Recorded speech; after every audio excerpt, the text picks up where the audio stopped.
लगातार वार और उस पर पलटवार हो रहे हैं। ममता बनर्जी के अपने बयान तो आज लोकतंत्र संविधान विरोधी बता दिया इंद्रेश कुमार ने। आरएसएस के बड़े नेता हैं, मुस्लिम राष्ट्रीय मंच को संचालित करते हैं इंद्रेश कुमार ने कहा कि ममता बनर्जी लोकतंत्र और संविधान यानी आइन के खिलाफ हैं और आइन विरोधी हैं, जमहूरियत के खिलाफ हैं।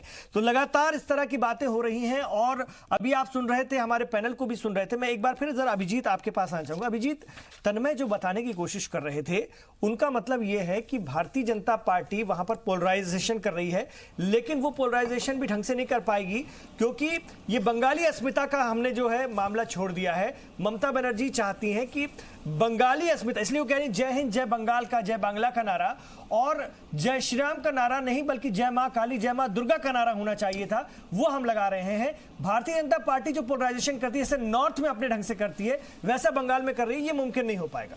देखिए, सबसे पहले तो बंगाल की अस्मिता और बंगाल के मूल बिंदुओं को खुद टीएमसी छोड़ चुकी है। तो जय हिंद नारा भारत का था, लेकिन साथ ही साथ वंदे मातरम भी था।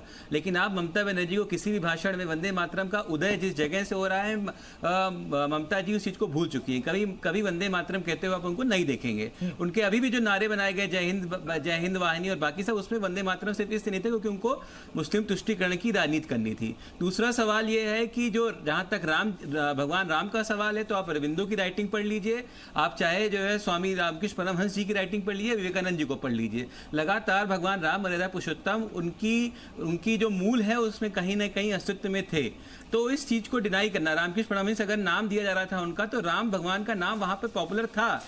ये अलग चीज है कि शक्ति के उपासक होने के नाते बंगाल और बिहार का एक बहुत बड़ा हिस्सा दुर्गा की पूजा भी करता है और सब एक, और हिंदुस्तान क्या हम पूजा नहीं करते दुर्गा माँ का, सब करते हैं। लेकिन आप सभी भगवानों के अपने उचित स्थान है। जहां तक श्री राम क्यों ये पूरा विषय बना, आप ध्यान दें कि 2013, 14, 15, 16, 17 में भी जब जो है वहां पर जो है राम नवमी या अन्य त्योहारों को सेलिब्रेट करने के लिए लोग आगे आए, ममता बनर्जी ने विशेष प्रयास करते हुए उन्हें रोका। दुर्गा की बात करते हैं यहाँ पर टीएमसी के प्रवक्ता, लेकिन आपको याद होना चाहिए कि सिर्फ मुहर्रम होने के कारण दुर्गा पूजा, दुर्गा माता का जब विसर्जन होता है तो उसका समय बदल दिया गया, उससे भी रोकने की बात कही गई, हाईकोर्ट का आदेश आया। इस तरीके की राजनीति जब ममता बनर्जी करती हैं, और ममता बनर्जी जो अस्मिता है, जो बंगाल की अस्मिता है, उससे भी जुड़ी नहीं है। उनका सिर्फ पूरी राजनीति का आधार तुष्टिकरण है और किस तरीके से दबाव करके, भय करके उसे दबाया जाए, वो है। अब मैंने संविधान की बात की थी, जब संविधान का जो मूल प्रति आप देखेंगे तो उसमें जो ड्राइंग की गई भगवान राम की, वो ड्राइंग भी बंगाल के ही आर्टिस्ट ने की थी, मिस्त्री जी ने की थी, वही बंगाल से ही थे। तो बंगाल भारत की, वो राम भगवान जो है वो भारत की आत्मा का हिस्सा है और उन्हें इस तरीके से कहना कि यहाँ के नहीं है, वो गलत होगा। भगवान श्री राम के जब आंदोलन भी चल रहा था बाबरी मस्जिद का, उस वक्त भी बंगाल से बहुत बड़ी संख्या में लोग आए थे और वो वहां पे पार्टिसिपेट किए थे। कहाँ के थे जी, बस वहीं के थे। बिल्कुल सही बात है। आप उस तरीके से देखो तो भगवान राम पूरे भारत के गुरु, इस तरीके से भगवान को बांटने का जो प्रयास कर रहे हैं, जो बात गलत है, आपका पोलराइजेशन उल्टा ना पड़ जाए, मतलब इससे उल्टा नुकसान ना हो जाए। जो आपके साथ लोग थे वो भी आपका साथ ना छोड़ते चले जाए। राष्ट्रवाद भी आपके समझ में खैर आएगा नहीं। मैं ये बताना चाहूंगा कि टीएमसी सपोर्टर, ये जो आप लोग बोलते हैं जो बीजेपी का अपोज करता है वही टीएमसी सपोर्टर है, ऐसा नहीं है। पहला चीज मैं पहले भी आपका स्टूडियो में बोल चुका हूँ कई बार।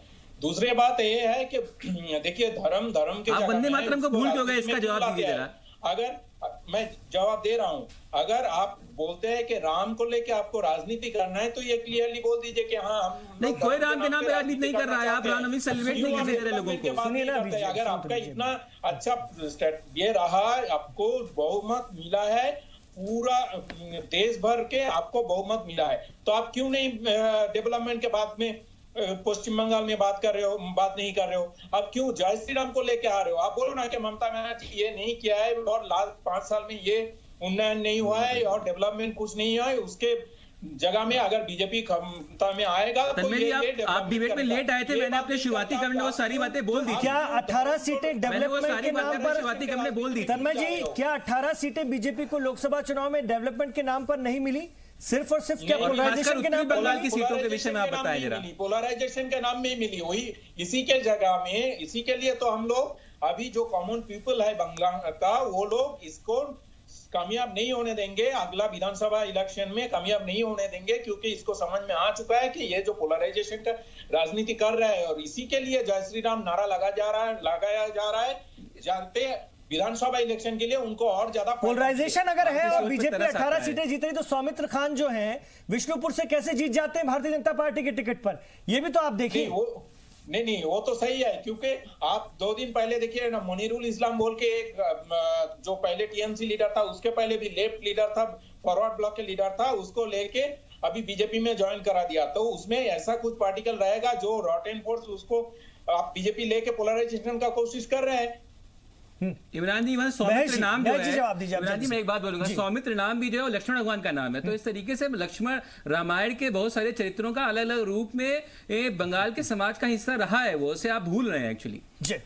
इमरान साहब, जो ये एक तो पहली बात में, तन्मय जी अब आप बोलिए, मैं बोलूं? मैं जी जल्दी, फिर ब्रेक लूंगा। हाँ, मैं आपसे ये कहना चाह रहा हूँ कि जो सांस्कृतिक राष्ट्रवाद की आप बात कर रहे थे कि सांस्कृतिक राष्ट्रवाद नाम का कोई चीज नहीं है, वो आपकी जानकारी के लिए मैं बता दूं कि सांस्कृतिक राष्ट्रवाद जो है आपके यहाँ पश्चिम बंगाल में बिपिन चंद्र पाल ने शुरू किया था, और दुर्गा पूजा की जो परंपरा शुरू हुई है उन्हीं के द्वारा हुई थी। देश में 3 लाल, बाल और पाल थे।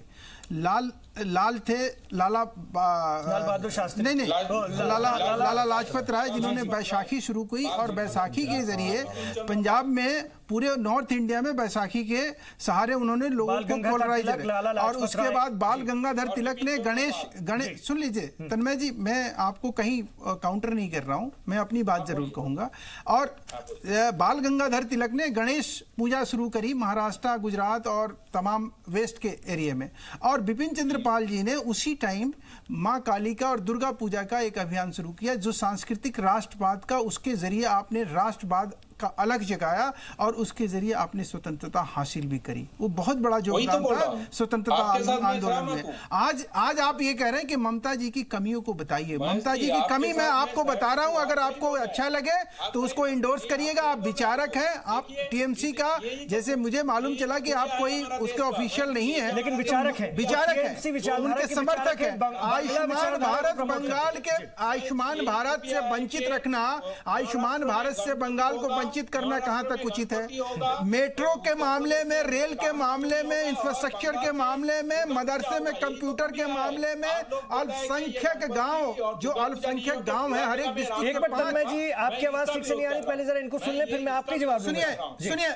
अल्पसंख्यक गांव हर एक देश के हर एक डिस्ट्रिक्ट के 5 ऐसे गांव होते हैं जो अल्पसंख्यक, जो जिसमें मुस्लिम होते हैं, ईसाई होते हैं, पारसी, सिख होते हैं, उनको जो है पैसा दिया जाता है, उनको उनके रोजगार के लिए, कौशल विकास के लिए। ये पश्चिम बंगाल उससे आज वंचित है।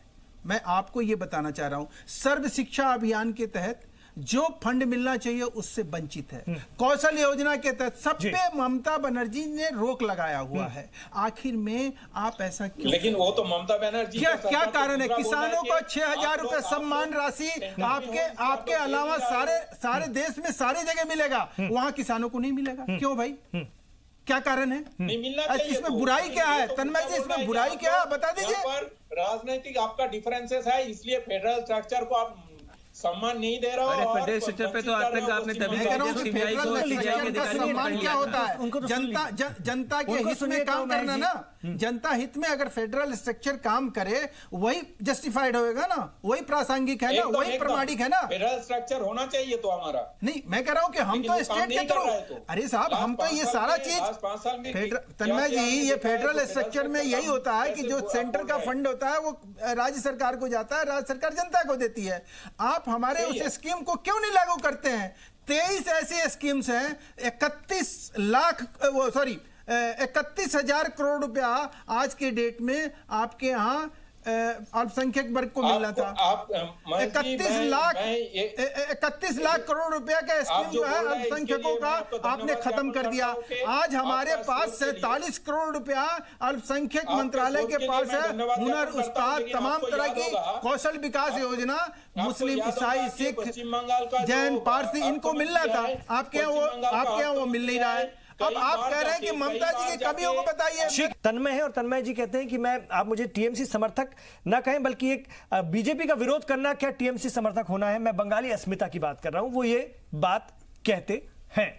तो महेश वर्मा जी, आपने कुछ इल्जामात लगाए थे, उनके जवाब में जरा तन्मय से ले लूं, फिर मैं आगे बढ़ता हूं। और तन्मय एक चीज मैं ये जानना चाहूंगा, बंगाली अस्मिता जी, बंगाली अस्मिता का मतलब ये नहीं है कि ममता बनर्जी, बंगाली अस्मिता का मतलब यह है कि बंगाल में जो गरीबी है, अशिक्षा है, लोग बीमार हैं, वहाँ लोगों को वो सारी सुविधा चाहिए जिससे बंगाल तरक्की करे, बंगाल की वो गौरव मिले जो कभी बंगाल हुआ करता था। एक बहुत बड़ा कमर्शियल हब होता था इंटरनेशनली। आज कोलकाता को अगर विश्व जानता है तो उसके कमर्शियल एक पहचान, मतलब बीजेपी का यही प्लान है कि वापस उसको उसकी पुरानी जो पहचान है वो लौटाना। बिल्कुल जब इस नियत के साथ बीजेपी वहां पर आ रही है, लोग उसको एक्सेप्ट कर रहे हैं, तो सही है, तो क्यों उसका इतना बड़ा विरोध, और फिर इस तरह से क्यों लोगों को डराने की कोशिश कि जो हमसे टकराएगा वो चूर चूर जाएगा, आप लोगों को डरने की जरूरत नहीं है। कौन डर रहा है? और ये भी इसमें मैं जोड़ देता हूं कि मुसलमानों का जो शिक्षा का जो स्तर है, जो घटा है वेस्ट बंगाल में, वो भी सबके सामने है। केरल में अगर सबसे ज्यादा शिक्षित मुसलमान है तो सबसे ज्यादा अशिक्षित मुसलमान वेस्ट बंगाल में है। तादाद भी बहुत ज्यादा, लेकिन अशिक्षित। ये भी एक सच्चाई है। क्या किया लेफ्ट वालों ने, क्या किया कांग्रेस ने, क्या किया ममता बनर्जी की सरकार ने? थोड़ा क्लैरिफिकेशन दे देता हूँ। केरल सही है, और दूसरे जो आप बोला सबसे अशिक्षित वेस्ट बंगाल में है, वो नहीं है। और सबसे अशिक्षित मुस्लिम का जो परसेंटेज है वो यूपी में ज्यादा है। आप एक बार नहीं, गलत एकदम गलत आप आंकड़ा दे रहे हो। मैं आपको दिखा दूं इससे। देख नहीं सकता अभी, मैं स्काइप में हूँ। ठीक है, आपको कभी तो स्टूडियो में आऊंगा, उसके ऊपर बातचीत करेंगे। एकदम आपको दिखाएं। आप गूगल भी कर लीजिएगा, आप गूगल कर लीजिएगा, गलत नहीं बोलना। ठीक है, आप गूगल कर लीजिएगा। आपका चैलेंज स्वीकार आगे बढ़िए। अगर आप महज जी कह रहे हैं ना तन्मय कि हम अच्छी नियत के साथ घुस रहे हैं, तो इस कदर हिंसा क्यों? आप राजनीतिक लड़ाई लड़िए जैसे लड़ते हैं मुद्दों पर राजनीतिक लड़ाई लड़िए, खून खराबा क्यों? महेश जी, मैं भी वही बोलना चाहता हूँ। अगर आप राजनीतिक लड़ाई लड़ना है तो मुद्दे ये होना चाहिए, शिक्षा मुद्दा ये होना चाहिए, हेल्थ मुद्दा ये होना चाहिए, कितना विकास हुआ है। क्योंकि प्रधानमंत्री जी ने जो बोला था सबका साथ सबका विकास, तो उनके ऊपर लड़िए ना।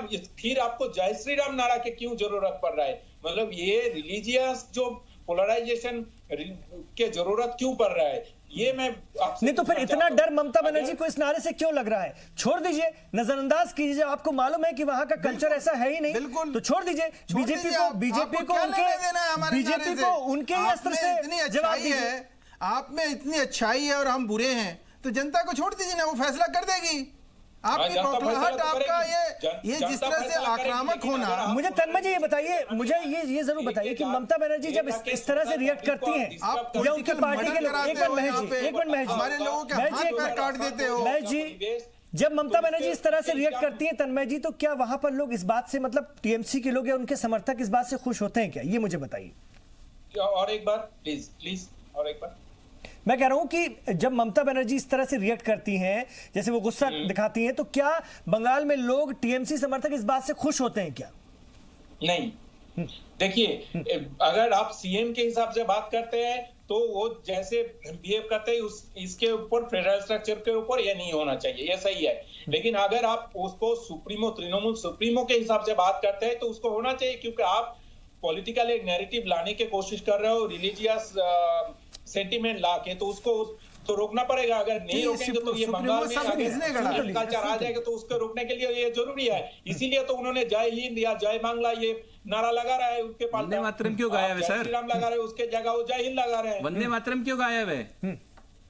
नहीं, वंदे मातरम भी बोले, तुष्टिकरण है सर, मुस्लिम वोट के लिए हो रहा है। वंदे मातरम इससे नहीं, तुष्टिकरण करना है आपको। बोल रहे थे या ये चिड़चिड़ाहट तो नहीं है, या ये वो चिड़चिड़ाहट तो नहीं है कि हमारा जो कोर वोट बैंक है, जैसा कि लगता है, वो भी सरक गया, वो भी काफी हद तक बीजेपी की तरफ जा रहा है। मतलब मुसलमानों की मैं बिलखुसूस अकलियतों की बात करूं तो वो भी सरका है इस बार, और इतनी सीटें, 18 सीटें मिलना कोई कम बात नहीं होती है। तो क्या उसकी भी खींच है क्या? ये हिंदू या मुस्लिम का कोई बात नहीं है। अगर लगता है कि जनता जनार्दन है, उनको अगर लगता है कि हाँ बीजेपी सरकार आके उन्होंने उसका विकास घटाएगा तो बीजेपी सरकार आएगा। ये लोकतंत्र है, लोकतंत्र में तो ये होना ही है। लेकिन उसको पोलराइज करने के लिए अभी जो माहौल है, माहौल को बिगाड़ने के लिए आप कुछ करेंगे। माहौल आप बिगाड़ते हो ना। दुर्गा पूजा के विसर्जन पे प्रतिबंध कौन लगाता है? आप दुर्गा पूजा के सामने, इस बार दुर्गा पूजा में आइए, मैं आपको आमंत्रित करता हूँ। नहीं, आप मुझे आमंत्रित कर रहे हो, लेकिन आज भी ऑर्डर एग्जिस्ट करता है। आज भी ऑर्डर एग्जिस्ट करता है। आज भी ऑर्डर एग्जिस्ट करता है आपके रिकॉर्ड में। जवाब तो सुनिए। आप जो बोलने की कोशिश कर रहे हैं वो क्यों बोला था, वो आपको देखना पड़ेगा। क्योंकि अगर मुहर्रम एक एक दिन वो रास्ते से जाता है तो अगर प्रॉब्लम नहीं हो गई, इसलिए दुर्गा पूजा हम 7 दिन रखते हैं यहाँ पर। नहीं तन्मय सर, नहीं आप गलत बोल रहे हो, आप गलत बोल रहे हो, आप बिल्कुल गलत बोल रहे हो, आप भी तुष्टिकरण कर रहे हो। सबसे बड़ा मैं कह रहा हूँ कि आप में ताकत होनी चाहिए ना। बिल्कुल ऋषि ऋषि जी, एक चीज तो आपने देखी, चाहे आरएसएस के लोग हो, चाहे बीजेपी के लोग हो, या टीएमसी के समर्थक हो, देखिए पूरा जो चर्चा है, अगर हम बात करें विकास से घूम घूम कर आती है धार्मिक भावनाओं पर, पोलराइजेशन पर, जज्बात पर। ये मुझे लगता है असेंबली इंतखाबात तक चलेगा और अब सीधा मुकाबला वहां पर बीजेपी और तृणमूल है, लेफ्ट और कांग्रेस का अता पता नहीं है, और सीधी सी बात है कि ये दोनों अपने ढंग से इस तरह से करेंगी। ऋषि जी बिल्कुल, लेकिन एक बात आपको देखना होगा कि बंगाल में जो राजनीति हो रही है, जैसे बीजेपी का अप्रोच है और ममता बनर्जी ने जिस प्रकार से बंगाल अस्मिता से जोड़ दिया है, 1-2 दिन में आप देखें डेवलपमेंट जो बंगाल की राजनीति में हुई है, बंगाल अस्मिता से जोड़ने, तो उसका फायदा भी है और नुकसान भी है। फायदा आप देखिए कि यदि आप अपने भारत के राजनीति के इतिहास को देखेंगे, साउथ में जैसे देखिए डीएमके ने या एआईडीएमके जो द्रविड़ राजनीति जो करते थे, उन्होंने भाषाई रंग दिया और इसका कारण देखिए कि आज तक नेशनल पार्टी वहाँ पनप नहीं पाई। उसी तरह आंध्रा में देखिए किस प्रकार से जगन रेड्डी, या तेलंगाना में ये केसी राव वहाँ पे अपने राजनीतिक पहुंच बनाया है। इसी तरह यदि बंगाल में ममता बनर्जी यदि बंगाली अस्मिता को कनेक्ट कर पाती है जनता से और जवाब उसी ढंग में देती है जिस ढंग से बीजेपी जवाब दे रही है, तो कहीं ना कहीं ममता बनर्जी कहीं काउंटर कर सकती है। दूसरा मैं ये कह सकता हूं कि ममता बनर्जी को बीजेपी के ट्रैप पे नहीं फंसना चाहिए। आप अपने काम, जो आपने काम किया है, या आप अपने काम का जो स्पीड है और बढ़ा दीजिए। 2 साल है आपके पास, आपका अपने कामों से जवाब दीजिए। आप एग्रेसिव हो जाती हैं जय श्री राम के नारे पे, तो उसका स्वाभाविक रिएक्शन ये होगा कि पोलराइजेशन होगा। मैं इसका सबसे सटीक एग्जांपल देता हूं, लेकिन क्या मालदा नॉर्थ, बिना सोचे समझे इमरान भाई आप समझ, इमरान भाई इसका जवाब दे रहा हूं, मालदा नॉर्थ, एक मिनट सर आप बोल लीजिएगा। मालदा नॉर्थ देख लीजिए, जगनमोहन रेड्डी जो है आंध्रा में इसलिए आए कि वहाँ चंद्रबाबू नायडू का घनघोर भ्रष्टाचार, हाँ वो है, व्यक्ति का कोई आंध्रा में जगन की बात नहीं कर रहा हूँ, एक मिनट है मेरे पास, लोकल पार्टी के पॉलिटिक्स की बात कर रहा हूँ, जगन की बात नहीं कर रहा हूँ। मेरी बात सुन, ठीक है सर, वर्मा साहब आप अपने बारे में बोल लीजिएगा। जैसे मालदा नॉर्थ देख लीजिए, रायगंज देखिए, जलपाईगुड़ी देख लीजिए, जहाँ 40% के आसपास मुसलमान है, उसके बावजूद भी बीजेपी जीत रही है। तो कहीं ना कहीं ममता बनर्जी को पब्लिक भावना को समझना चाहिए कि आप जो राजनीति कर रही हैं उसका कहीं ना कहीं पोलराइजेशन हो रहा है। वहां भी बीजेपी जीत जा रही है जहां 40% से ज्यादा मुस्लिम। ठीक है, अभिजीत जल्दी से अपनी बात रखिए, कहीं ना कहीं तोड़ निकालना पड़ेगा। देखिए जहां पर आप देखिए कर्नाटका में जिस तरीके से इस तरीके का कार्ड खेलने की कोशिश सिद्धरामैया ने की थी, सिद्धरामैया ने वहां पे कर्नाटका का अलग फ्लैग और ऐसी बहुत सारी राजनीतिक कोशिशें की थी, लेकिन लोगों ने सक्सेसफुल नहीं हुआ। सर मैं बोलना नहीं था, बोलने दीजिए मुझे। नहीं सर सक्सेसफुल नहीं हुआ ना सर। आप देखिए लंबे समय में देखिए तो राजनीति घटी है, उनको भी भारत के जो राजनीति के भारतीय संस्कृति जो सिर्फ अपनी क्षेत्रीय अस्मिताओं के आधार पर राजनीति करती है। देखिए जो सिर्फ क्षेत्रीय अस्मिता पर राजनीति करेंगे तो समाप्त होगी। आपको क्षेत्रीय अस्मिता के साथ साथ राष्ट्रीय अस्मिता को भी जोड़ना पड़ेगा। दूसरा, आप उड़ीसा में अगर देखें तो उड़ीसा में जो थोड़ी बहुत भी क्षेत्रीय अस्मिता का विषय जीवित है और चल रहा है, वो इसलिए क्योंकि वहां पर उनके साथ कुछ विकास की योजनाएं थी, लेकिन वहां पे भाजपा का वोट प्रतिशत इस वक्त 40 से 42% बन चुका है, भले ही 4 से उन्होंने सीटें कम जीती हो। तीसरी चीज मैं कहना चाहूंगा कि इनका जो अभी तन्मय जी लगातार बोल रहे थे कि भाजपा से पोलराइजेशन करिए, एक्चुअली आप वो पोलराइजेशन नहीं है, वो भारत के मूल विषय, भारत की जो मूल आत्मा है उससे जोड़ना। एक लंबे समय में धीरे धीरे वो प्रोसेस होते होते बंगाल को उसकी मूल आत्मा से दूर किया जा रहा है, जिसको जवाब दे रहे हैं लोग। चलिए देखते हैं बंगाल अपनी मूल आत्मा से किस लेवल तक जुड़ पाता है आगे, और इस पर राजनीति होगी। लेकिन अभी बंगाल का माहौल बहुत खराब है और इसको किस तरह से वहां की सरकार ठीक करती है ये देखना दिलचस्प। सर बिल्कुल वक्त नहीं है मेरे पास। मैं ये कह रहा हूँ कि हम जो है ममता को कश्मीर नहीं बनाने देंगे। ठीक है, कश्मीर में जिस तरह से कश्मीर को कुछ ये चंद घरानों और कुछ पॉलिटिकल पार्टियों ने हाईजैक किया था, उसका परिणाम सामने आ चुका है। और ममता जी को ये खुली चेतावनी है भाजपा की तरफ से कि कश्मीर नहीं बनने देंगे हम बंगाल को, हर हाल में हम विकास की पटरी पे आपका बहुत बहुत शुक्रिया आप तमाम लोगों का इस चर्चा में हासिल होने के लिए। तो वहां की सरकार देखते हैं किस लेवल तक इसको कंट्रोल करती है और कितनी जल्दी वहां पर एक बेहतर हालात मुमकिन हो पाते हैं और जिंदगी मामूल पर आ पाती है। इंतखाबात के बाद ये देखना दिलचस्प होगा। बहुत बहुत शुक्रिया आप तमाम लोगों का।